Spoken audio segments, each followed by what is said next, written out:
علی بھی اگلا سوال ہے، عموماً اہل سنت کے ہاں خصی جانور یعنی سیکشول ڈسیبل کی قربانی بڑے شوق سے کی جاتی ہے، جبکہ اہل تشیع ایسے جانور کی قربانی کو حرام سمجھتے ہیں، بلکہ اہل حدیث کا ایک فرقہ جماعت المسلمین بھی خصی جانور کی قربانی کو جائز نہیں سمجھتا۔ اس حوالے سے آپ کا کیا موقف ہے؟ دیکھیں، خصی جانور کے بارے میں یہ جو موقف ہے نا اہل تشیع کی طرف جو منسوب کیا گیا کہ وہ اس کو حرام سمجھتے ہیں، تو یہ ایک مت ہے جو ان کی پبلک کے اندر بھی ہے۔ آپ محقق شیعہ علماء سے پوچھیں تو شیعہ علماء کے اندر ان کے پرانے بزرگوں میں بھی دو رائے پائی جاتی ہیں۔ ایک مطلقاً خصی جانور کی قربانی کو حلال سمجھتے ہیں، دوسرے جو ہیں اسے حرام کی کیٹیگری میں نہیں سمجھتے، وہ کہتے ہیں پریفریبل ہے کہ نہ کیا جائے۔ لیکن آپ کو پتا ہے جب یہ معاملات آگے چلتے ہیں نا تو پھر زیادہ سختی آنا شروع ہو جاتی ہے دونوں طرف سے، اور اب یہ ہے کہ شیعہ کی منڈیاں زیادہ لگی ہوئی ہیں، جیسے وہ کہتے ہیں شیعہ مچھی شیعہ جانور، اور وہاں پہ خصی جانور کھڑے ہوئے ہوتے ہیں۔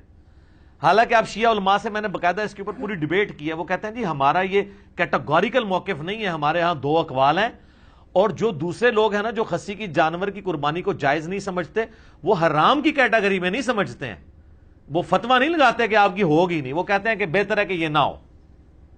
جماعت المسلمین والے تو خیر بہت سخت ہیں، اہل حدیث کا یہ ایک ٹوٹا ہوا ایک سب سیکٹ آپ کہہ لیں، اور وہ کہتے ہیں چونکہ یہ بھی ایک عیب ہے جو جانور کے اندر موجود ہے، وہ کہتے ہیں انسان میں اگر یہ عیب ہو، خصی ہونا، سیکچولی ڈسیبل، تو یہ عیب ہے تو جانور میں کیوں نہیں ہے؟ یہ وہ لاجک پیش کرتے ہیں۔ دیکھیں اس معاملے میں میرا موقف پہلے کافی سخت تھا، لیکن میں نے ان 5-7 سالوں میں کافی اس کے اوپر ایمفسائز کیا ہے، تو میں اس رزلٹ پہ پہنچا ہوں کہ اس میں آپ کو سختی نہیں کرنی چاہیے۔ اگرچہ جب میرا سخت بھی موقف تھا نا تو میں نے اس وقت بھی کہا تھا کہ اگر کوئی قربانی دیتا ہے ہم اس پہ فتویٰ نہیں لگاتے، نہ اسے یہ کہتے ہیں کہ اس کی قربانی نہیں ہوگی۔ یہ اکتوبر 2012 میں میرا مسئلہ 52 ریکارڈ ہوا تھا۔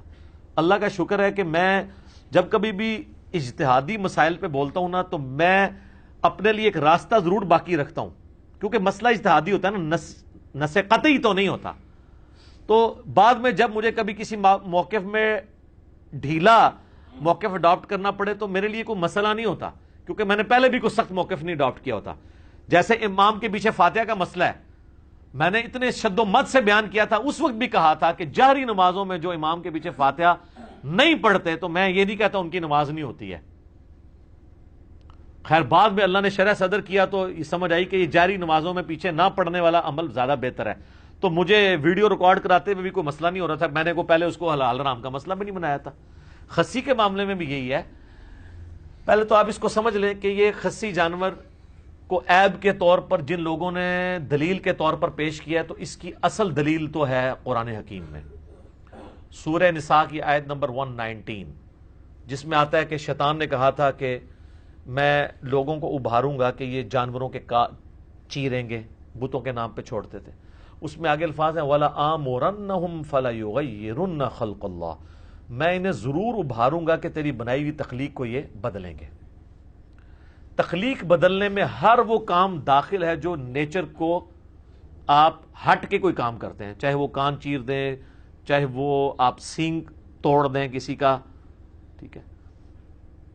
اور اسی کیٹیگری میں تفسیر تبری جو اہل سنت کی پہلی تفسیر ہے ابن جریر تبری کی، انہوں نے اسی آیت کے کانٹیکسٹ میں لکھا ہے صحیح سند کے ساتھ کہ انس ابن مالک کہا کرتے تھے، ابو صحابی رسول ہیں، سنی شیعہ سے بلند ہیں وہ، کہ جانور کو خصی کرنا اس کی تخلیق کو بدلنا ہے۔ مصنف عبد الرزاق میں، المصنف ابن ابی شیبہ میں، سنن الکبری البیہقی میں، سر ان 3 کتابوں کے نام یہ رٹ لیں آپ، یہ 3 کتابیں جس میں آپ کو صحابہ اور تابعین کے اعمال اور افعال مل جائیں گے۔ مصنف تو کہتے ہی اس کو ہیں جس میں کثرت کے ساتھ صحابہ اور تابعین کے ہوں، مصنف ابن ابی شیبہ، مصنف عبد الرزاق اور سنن الکبری البیہقی، اس میں آپ کو کئی تابعین کا ملے گا کہ وہ جانور کو خصی کرنے کو حرام سمجھتے تھے، اور کئی کہتے تھے یہ جواز کی حد تک ٹھیک ہے۔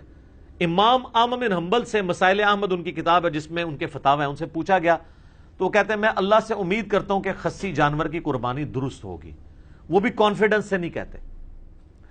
رہے ہمارے اہل سنت میں تو وہ ایک حدیث کو لے کے پھر رہے ہیں جو سنن ابی داؤد میں، اور روایت تو ضعیف ہے، کہ نبی صلی اللہ علیہ وآلہ وسلم نے 2 چتکبرے سینگوں والے مینڈے، کالا چٹا، یعنی ان کے اوپر وہ بنے ہوئے تھے نشانات، وہ قربان کیے جو خسی بھی تھے. یہ ابو داؤد میں حدیث ہے. اس کا ایک حصہ تو صحیح مسلم میں ہے کہ آپ علیہ السلام نے 2 چتکبرے مینڈے سینگوں والے قربان کیے اور آپ نے ان کو پہلو کے بل لٹا کے ان پہ پاؤں رکھ کے بسم اللہ واللہ اکبر تکبیر پڑھ کے ان کو ذبح کیا. اور مسلم شریف میں الفاظ ہیں, آپ نے ساتھ یہ بھی کہا اللہم تقبل من محمد و آل محمد و امت محمد, اے اللہ اسے قبول کر لے محمد, آل محمد اور امت محمد کی طرف سے صلی اللہ علیہ وآلہ وسلم اجمعین. تو اس حدیث کہ یہ الفاظ تو بخاری مسلم میں ہے. یہ حدیث ابو داؤد میں آتی ہے نا, اس میں خسی کے الفاظ بھی ہیں کہ 2 سینگوں والے چتکبرے اور خسی, لیکن وہ روایت ضعیف ہے. اس میں محمد بن اسحاق مدلس ہیں اور ان سے روایت کر رہے ہیں اور سما کی تصریح نہیں ہے. اس لیے یہ حدیث مشکات میں جب آئی ہے نا, 1461 نمبر ہے مشکات میں 1461, اس کے فٹ نوٹ پہ شیخ زبیر صاحب نے لکھا ہے اس حدیث کے کانٹیکسٹ میں کہ یہ حدیث جو ہے وہ ضعیف ہے خسی والے الفاظ کے ساتھ, باقی سارے الفاظ ثابت ہیں. لہذا وہ زبیر صاحب کا جو پرانا کوئی حکم کہ یہ ابو داؤد میں لگا ہوا تھا نا, تو اس کو آپ چینج سمجھیں. وہ انوار الصحیفہ کے اندر جو سنن اربعہ کی تحکیم ہے اس میں بھی انہوں نے اس کو ضعیف کہا ہے. تو یہ حدیث تو ہے ضعیف. اب یہ محمد بن اسحاق تو مشہور مدلس ہے, اور اہل حدیث کے ہاں تو یہ مدلس ہونے کی وجہ سے ان کی روایت جو ہے ضعیف ہے, جو مسلم کے مقدمے میں ہے کہ مدلس کی ان والی روایت سما کی تصریح کے بغیر ضعیف ہے. رہے حنفی تو حنفیوں کے ہاں تو محمد بن اسحاق ویسے ہی ضعیف راوی ہے. وہ کہتے ہیں صرف اس کی تاریخ میں باتیں لی جائیں گی کیونکہ امام المغازی ہے. سیرت ابن اسحاق پہلی سیرت کی کتاب یہی لکھی گئی ہے, انہوں نے لکھی ہے. یہ تابعی ہیں, انس ابن مالک کے شاگرد ہیں. سیرت ابن شام اس کی تلخیص کی گئی ہے بعد میں امام ابن شام نے. وہ جو فاتحہ خلف الامام والی حدیث ہے نا ابو داؤد کی کہ فجر کی نماز میں بھی صحابہ پیچھے پڑھ رہے تھے تو آپ فرمایا صرف فاتحہ پڑھو, اس حدیث کو تو صحیح کہتے ہیں اہل حدیث. تو اس وقت حنفی ان کو یہ جواب دیتے ہیں کہ اس میں محمد بن اسحاق ہے اور وہ ضعیف راوی ہے, اور خود یہ خسی والی حدیث جو ہے محمد بن اسحاق والی پیش کر رہے ہیں.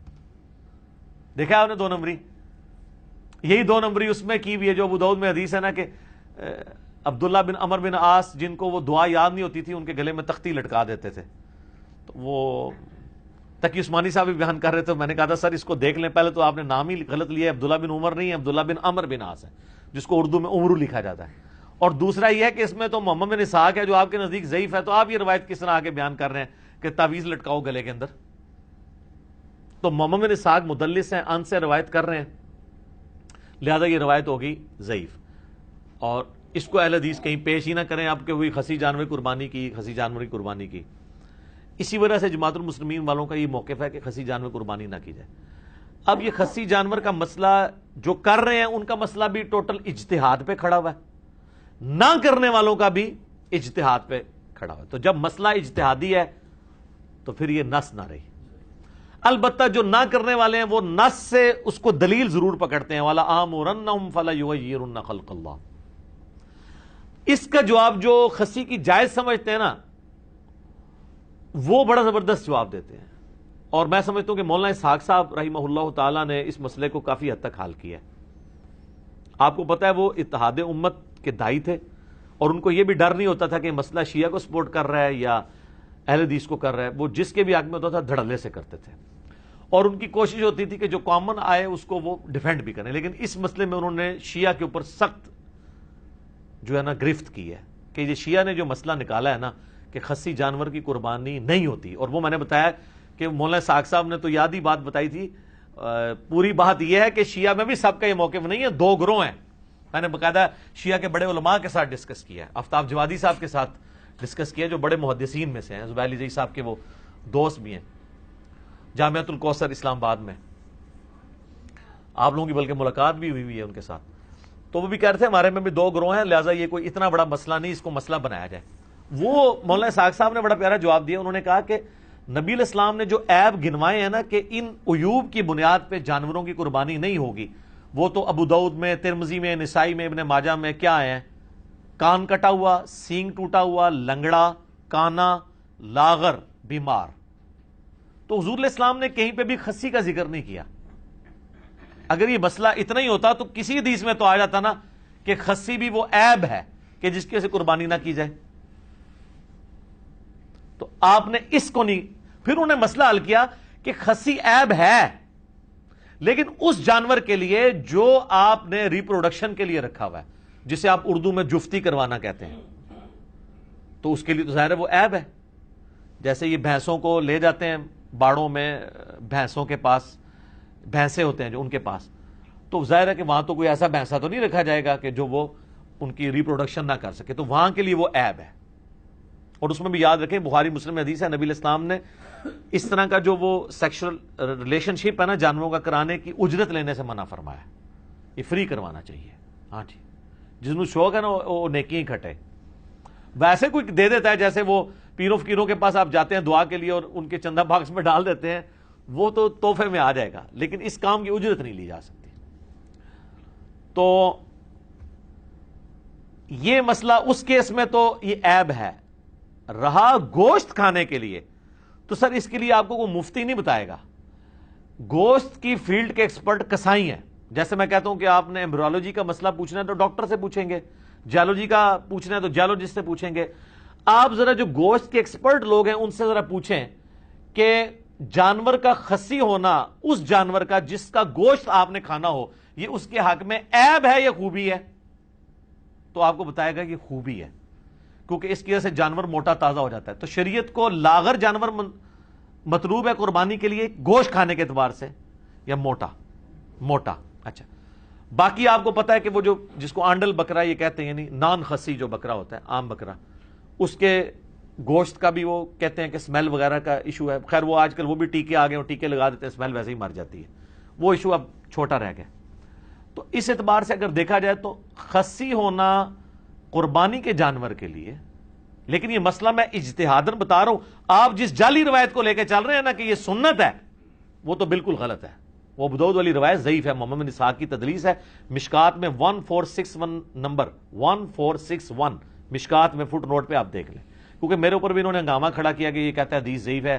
بھائی تو پڑھو تو صحیح نا, حدیث کی کتابیں کھولو. وہ کہتے ہیں ابو داؤد میں تو شیخ زبیر الجئی صاحب نے حسن لکھا ہے, وہ سر پرانا ہے. شیخ زبیر صاحب نے اپنی وفات سے پہلے جو فائنل تحکیم ہے وہ مشکات میں لگائی ہے, کیونکہ یہ 2013 میں پرنٹ ہوئی ہے, اور انوار الصحیفہ سنن اربع کی ضعیف حدیثوں والی کتاب علیحدہ سے چھپ چکی ہے. وہ ہماری ویب سائٹ اہل سنت پاک.com سے ڈاؤن لوڈ کریں. یہ روایت ضعیف ہے, اسی لیے تو اتنے موٹے موٹے کتابچے لکھنے پڑ رہے ہیں خسی جانوروں کے اوپر, مضمون لکھنے پڑ رہے ہیں جواز ثابت کرنے کے لیے.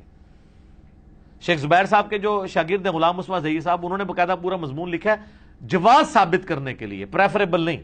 حالانکہ انہی کے اگینسٹ کئی اہل حدیث علماء شیخ زبیر صاحب کے شاگردوں میں سے ہیں, انہوں نے اس کے خلاف مضمون لکھا ہے نہیں خسی جانور کی قربانی نہیں ہوتی. تو ہمارا موقف یہ ہے کہ پریفریبل آپ نہ کریں. میں تو کئی سالوں سے خسی جانور کی قربانی نہیں کرتا ہوں. میں کہتا ہوں چلے, ویسے یہ بھی ویسے مشہور غلط ہی ہوا ہے, آنڈل بکرے بھی بڑے موٹے تازے مل جاتے ہیں, یہ نہیں ہے کہ وہ مرے ہوئے ہوتے ہیں. تو لیکن اگر وہ کرتا ہے کوئی فتوا نہیں لگاتا ہے. لیکن یہ جو مسئلہ تھا نا کہ یہ عیب میں آتا ہے, اور یہ ٹوٹلی شیعہ نے اس کو اپنی فقہ بنا کے پیش کیا, تو شیعہ میں بھی دو موقف ہیں. اہل سنت کے ہاں بھی یہ مسئلہ اس طریقے سے نہیں ہے. یہ خسی جانور کا مسئلہ ایک کریٹیکل مسئلہ تھا, اس لیے میں ذرا اس کے اوپر ڈیٹیل بولوں. اس کی وجہ سے کافی ایک مصیبت کھڑی ہوئی ہے. حدیثیں جو کہ ضعیف ہیں, نس میں ولا آمرنہم فلا یغیرن خلق اللہ میں فعال کرتا ہے, لیکن اس کی پھر آگے جو اقوال ہیں تفسیر تبری میں انس بن مالک کا کہ خسی کرنا یہ تخلیق بدلنے میں آتا ہے. اس صورت میں جب آپ نے وہ جانور جفتی کے لیے رکھا ہے, اگر گوشت کے لیے رکھا ہوا ہے, پھر یہ اس کے لیے عیب کے طور پہ شمار نہیں ہوگا, کیونکہ تابعین میں کئی لوگ اس کے قائل بھی ہیں. یعنی یہ اختلاف شروع سے چل رہا ہے, لہٰذا اس کو سنی شیعہ کے بجائے سنیوں میں بھی آپس میں اختلاف ہے, شیعہ میں بھی اختلاف ہے. تو آپ اگر اختلاف سے بچنا چاہتے ہیں ضرور بچیں, لیکن اس کے اوپر حرام کا فتویٰ نہیں لگائیں گے. مسئلہ اجتہادی ہے. یہ وہ عیوب نہیں ہیں جن کو نبی الاسلام نے کیٹاگوریکلی مینشن کیا ہے, جو ابو داؤد ترمذی نسائی ابن ماجہ میں ہے, سینگ ٹوٹا ہوا, کان کٹا ہوا, لاغر, کانا, لنگڑا, اس میں یہ فعال نہیں کرتا ہے. لہذا جماعت المسلمین والے تھوڑا اس مسئلے میں غلوف کرتے ہیں, شیعہ میں بعض لوگ غلوف کرتے ہیں. اس غلوف سے بچیں. آپ نے نہیں کرنا, نہ کریں. لوگوں کو یہ نہ کہیں کہ آپ کی قربانی نہیں ہو رہی. ٹھیک ہے, تو اگر آپ کرنا چاہتے ہیں تو آپ ضرور کریں, ہم آپ کو کچھ نہیں کہیں گے. خود ہم کوشش کرتے ہیں کہ ہم خسی بکرے کی قربانی نہ کریں, ہم احتیاط والی سائڈ پہ رہتے ہیں. لیکن مسئلہ پھر میں بتا رہا ہوں, یہ اجتہادی ہے, یہ نس والا مسئلہ نہیں ہے. ٹھیک ہے, اور اگر آپ دلائل کو اگر دیکھنا شروع کریں تو مجھے مولانا اسحاق صاحب کا موقف مضبوط لگا کہ جو گوشت کے لیے جانور ہے اس کا خسی ہونا اس کا عیب نہیں ہے، اور جو جفتی کے لیے جانور ہے اس کا خسی ہونا اس کا عیب ہے۔